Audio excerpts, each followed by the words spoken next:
Merhaba arkadaşlar, kanalıma hoş geldiniz. Bugün sizlerle iki şişle yapılan çok güzel bir örgü modelinin yapım aşamalarını paylaşacağım. İnşallah siz de beğenir ve benimle birlikte denersiniz. Şimdi zaman kaybetmeden yapım aşamalarına başlayacağım. Bu iki rengi kullanacağım arkadaşlar. Gül kurusu ve beyaz kullanacağım. Başta da dediğim gibi iki tane şişle de örgümüzü ortaya çıkarmaya çalışacağız inşallah. Şimdi hemen yapım aşamalarına başlayalım. Önce ilmeklerimizi başlayalım. Şişimin bir tanesini aldım arkadaşlar. İpimi koydum üzerine. Altta başlayacağınız kadar yeteri kadar uzunlukta ip bırakmanız gerekecek. Ben anlatım yapacağım için az bir miktar bıraktım ve az bir ilmekle başlayacağım. Şöyle iki parmağımızın, baş parmağımızın ve işaret parmağımızın arasına alıyoruz. İpimizi her iki taraftan şu şekilde geçirip ilmeklerimizi başlıyoruz. Baş parmağımızdan ve işaret parmağımızın olduğu yerden iplerimizi alarak bakın bu şekilde alttan ve işaret parmağımızın olduğu ipin üzerinden alarak ilmeklerimizi bu şekilde yapacağınız yere göre sayılarını ayarlayıp başlayabilirsiniz. Evet, ilmeklerimi hazırladım arkadaşlar. Şimdi ben sadece 2 sıra ters örgü yapacağım arkadaşlar. Şu şekilde.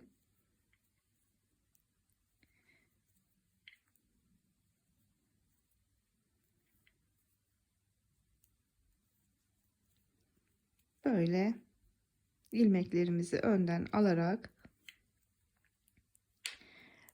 bu sırayı tamamen böyle öreceğim. Sonraki sırayı yine birlikte yapacağız. İlk sırayı bitirdim. Alt kısmı kıvrılmasın diye bu sırayı da yine tersten öreceğim arkadaşlar. İlk ilmeğimi örerek alıyorum. Siz isterseniz örmeden de alabilirsiniz ilk ilmeği. Bunu da bu şekilde ters örgü yaparak sona kadar geleceğim. Alt kısmını oluşturmuş olacağız. Sonra da model tabanımıza başlayacağız. Şimdi modelimizi oluşturmak için gerekli olan sıralarımızın yapımına başlıyoruz. Yine bu sırayı ters örgü yaparak sona kadar geleceğim. Sonraki sıramızı, bu ilk sırayı modelimizin altı kıvrılmasın diye bu şekilde başladım. Ben dediğim gibi yapacağınız yere göre siz alt kısmını lastik yaparak başlarsanız daha uygun olur arkadaşlar. Bu şekilde yine ters örgü yaparak sona kadar geleceğim. Evet, sırayı tamamladım. Bu yaptığımız sıra, yani son sıra, az önce yaptığımız sıra modelimizi kurmamız için gerekli olan ilk sıramız arkadaşlar. Şimdi çevirdim ve bu sırayı düz örgü yapacağım. Bu da modelimizi kurmamız için gerekli olan ikinci sıramız olacak. Düz örgü yaparak bu sırayı da sona kadar geleceğim.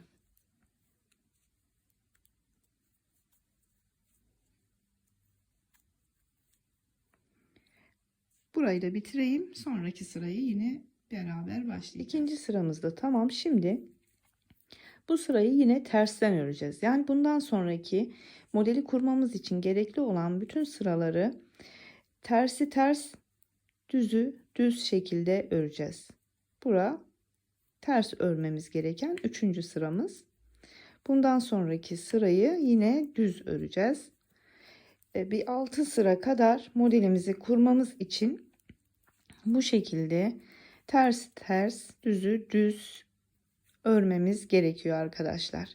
Şimdi ben bu gerekli olan sıraları tamamlayacağım.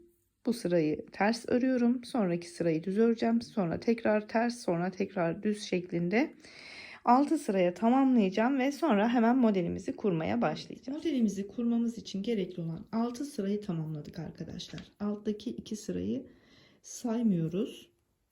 Zaten ilk başlangıç sırasını size söylemiştim. 1, 2, 3, 4, 5 ve 6. Şimdi gül kurusu ipimi takacağım.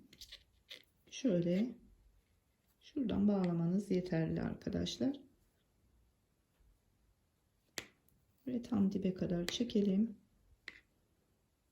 Evet. Şimdi modelimizi kurmaya başlıyoruz. düz örgü yapacağım arkadaşlar. İlk ilmeğimi alıyorum.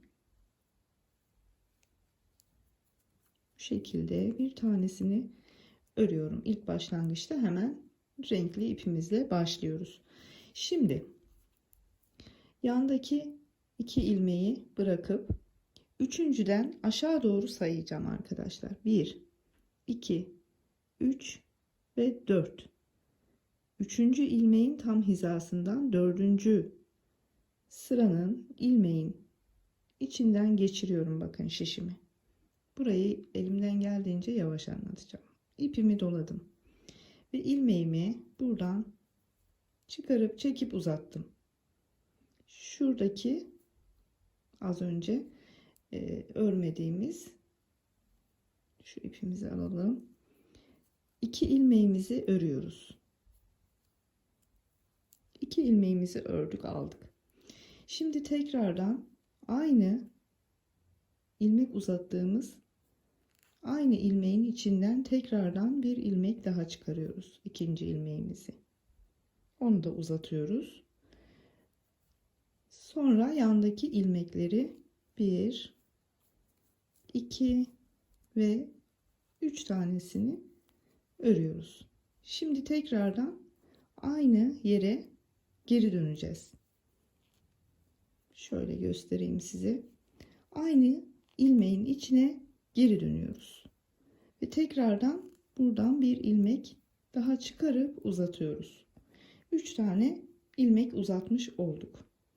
Buradan şimdi tekrardan ikisini atlıyoruz. Üçüncüden 1, 2, 3 ve 4. sıramızın ilmeğin içinden şişimizi geçirip yine bir ilmek çekip uzatıyoruz. Buradaki 2 ilmeğimizi yine örerek alacağız. 1 ve 2. Tekrardan aynı ilmeğimizin içinden bir ilmek daha çıkaracağız. Çektik, uzattık.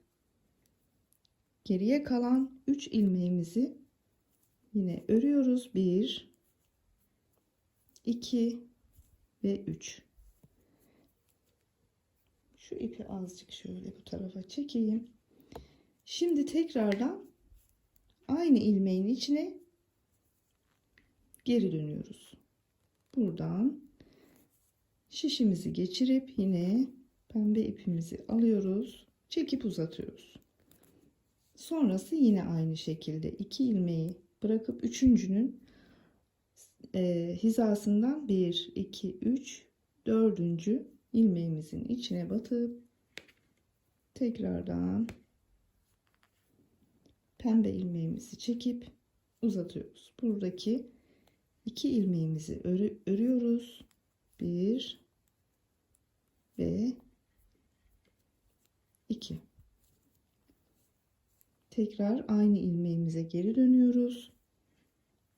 İpimizi dolayıp pembe ilmeğimizi çekip uzatıyoruz. Sonrasında yine buradaki 1, 2, 3 ilmeğimizi örüp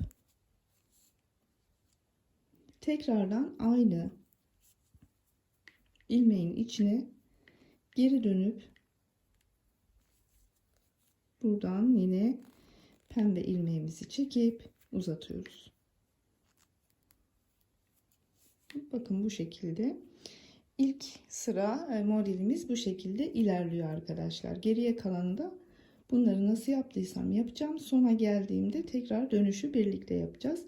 Zaten 2 sırada oluşuyor modelimiz. Bu ilk sırasıydı. Dönüşte de ikinci sırasını yapıp modelimizi oluşturmuş olacağız. Sona kadar geleyim, hemen tekrardan sizlerle olacağım. Evet, sona geldim. 4. modelimi de kurdum ve sonda bir tane ilmeğim kalıyor. Onu da pembeyle örüp alıyorum arkadaşlar. Şimdi modelimizin ikinci sırasına başlayacağız. Şimdi yine pembe ilmeğimizi buradan örerek alıyoruz.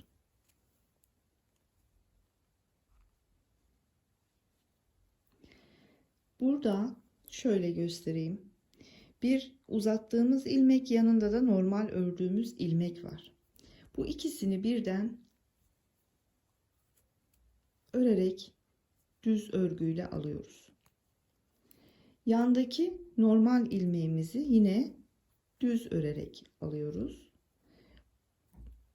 Diğer iki ilmeğimiz, bakın, birincisi normal ilmek, ikincisi uzattığımız ilmek. Bunları da içten alarak her ikisini de bu şekilde geçirip şişimizi düz örerek alıyoruz. İçten düz örerek alıyoruz. Yandaki tek normal ilmeğimizi dıştan düz örerek alıyoruz. Sona kalan yine bir normal bir uzattığımız ilmeğimiz var. Onları yine içten düz örerek alıyoruz. Devamına geçiyoruz hemen. Yine ilk baştaki biri uzattığımız, diğeri de normal ördüğümüz iki ilmeğimizi ilk başlangıçtaki gibi dıştan düz örerek alıyoruz. Yandaki normal ilmeğimizi yine dıştan düz örerek alıyoruz. Sonraki bir normal bir uzattığımız ilmeğimizi içten düz örerek alıyoruz. Yandaki normal ilmeğimizi yine dıştan düz örerek alıyoruz. Sondaki bir normal bir uzattığımız ilmeğimizi yine içten düz örerek alıyoruz. Bu sıramız da bu şekilde ilerleyecek arkadaşlar. Sıradaki modelimizi de aynı şekilde yine ilk iki ilmeğimizi dıştan düz örerek alıyoruz. Yandaki normal ilmeğimizi düz örerek alıyoruz. Sonraki bir normal bir uzattığımız ilmeğimizi içten düz örerek alıyoruz. Yandaki normal ilmeği yine düz örüyoruz. Sondaki bir normal bir uzattığımız ilmeğimizi içten düz örerek alıyoruz. Gayet kolay, gayet zevkli ve çok şık bir model arkadaşlar. Burayı da örelim birlikte. Şimdi bu iki ilmeğimizi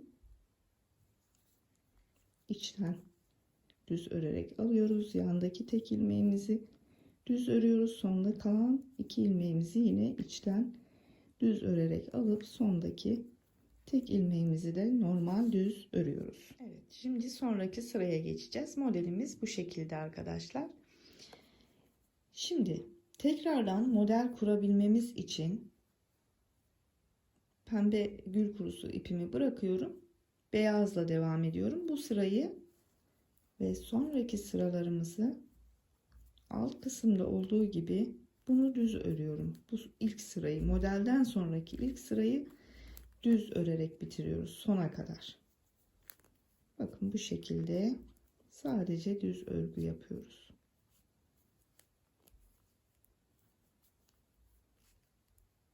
Örerek sona kadar geleceğim bu şekilde arkadaşlar. Evet, ilk sırayı tamamladım. Şimdi diğer model kurduğumuz yüzümüz yine bu tarafımız yine ters örgü olsun diye bu sırayı da yine düz örgü yapacağız. Modelden sonraki ilk sırayı ve sonraki şu anki sırayı yani iki sırayı düz örgü yapıyoruz. Sonrasını da yine ilk aşamada olduğu gibi beyaz bölümü yaptığımız gibi tersi ters düzü düz şekilde örüp tamamlayacağız arkadaşlar. Bu sırayı da düz örgü yapıp hemen geliyorum. İkinci sırayı da bitirdim. Şimdi bu sıradan itibaren bakın burası ters örgü. Bu sıradan itibaren tersi ters öreceğiz. Diğer yüzünü düzü düz öreceğiz. 5 sıra bu şekilde devam edeceğiz. İlk bölümdeki yaptığımız gibi.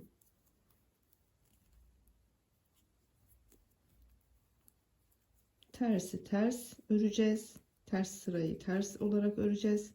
Düz sıraları düz olarak örüp 5 sıra tamamlayacağız arkadaşlar. 6. sırada yine model kurmaya başlayacağız. Burayı da sona kadar geleyim. Dönüşü yine birlikte yapalım. Kalan sıraları ben tamamlayayım. Sonrasında bir modeli daha birlikte kuralım. Sonra da Kamera arkasında ben daha büyüğünü hazırlayacağım sizin için ve modelimiz ilerledikçe nasıl bir görüntü oluşuyor hep birlikte göreceğiz. Sıram bitti. Şimdi bu sıra düz sıramız. Düz öreceğiz. Bu sırayı düz olarak öreceğiz. Sonrakini yine ters olarak öreceğiz. İlk başlangıç sıramızdan itibaren modelden sonra koyduğumuz 2 sıra hariç sonraki sıraları az önce tarif ettiğim gibi tersi ters düzü düz 5 sıraya tamamlayacağız. Ben burayı da tamamlayayım ve 5 sırayı da tamamlayayım. Sonra modeli tekrar birlikte kuralım. 5 sıramız tamamlandı arkadaşlar. 1, 2, 3, 4 ve 5. 6. sırada şimdi modelimizi kurmaya başlayacağız. Yine gül kurusu ipimi alıyorum. İlk ilmeğimizi onunla örüyoruz. Şöyle. Şimdi ilk ilmeği ördükten sonra ne yapıyorduk?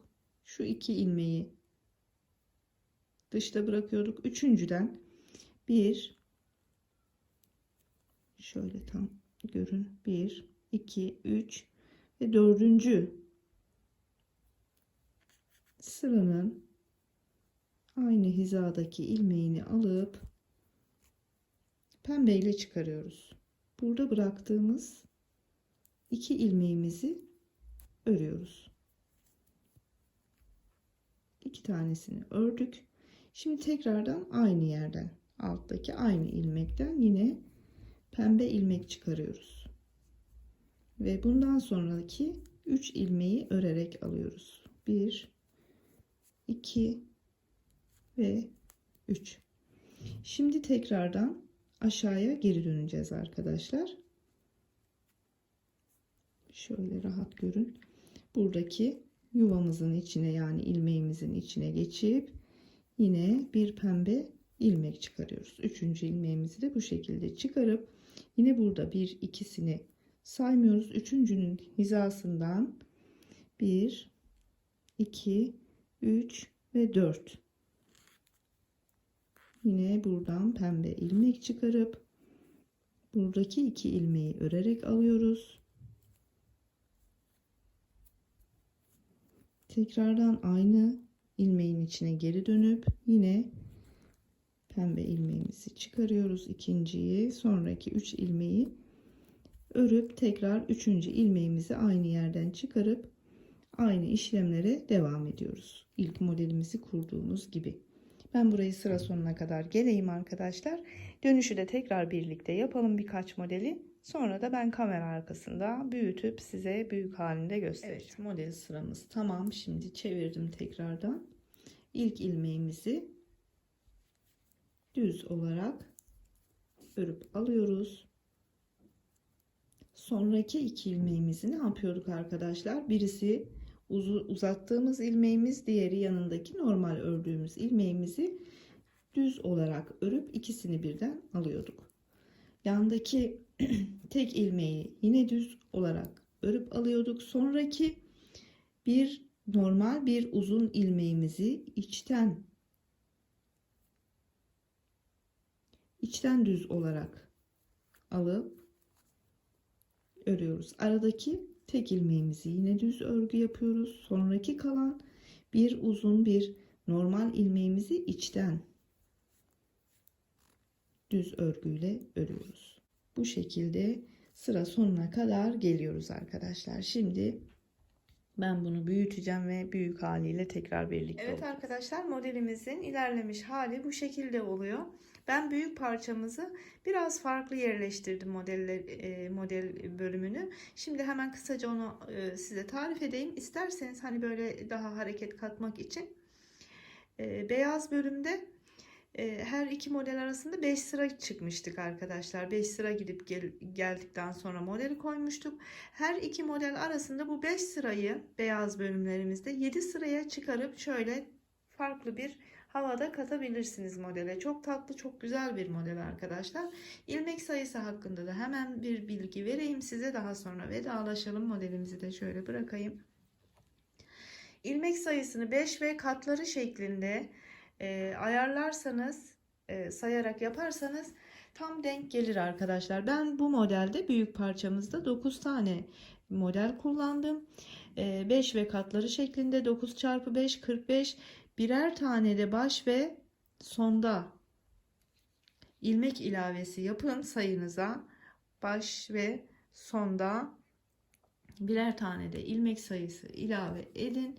Yani benimki 9 model için 45 artı 2 ilmek 47 ilmekten oluştu toplam.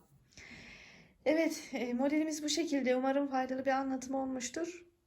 Bugünlük de vedalaşalım. Beni izlediniz, bana zaman ayırdınız. Hepinize çok teşekkür ediyorum. Bir sonraki videomuzda tekrar güzel bir modelle buluşuncaya kadar şimdilik sağlıcakla kalın, hoşça kalın. Kendinize çok iyi bakın.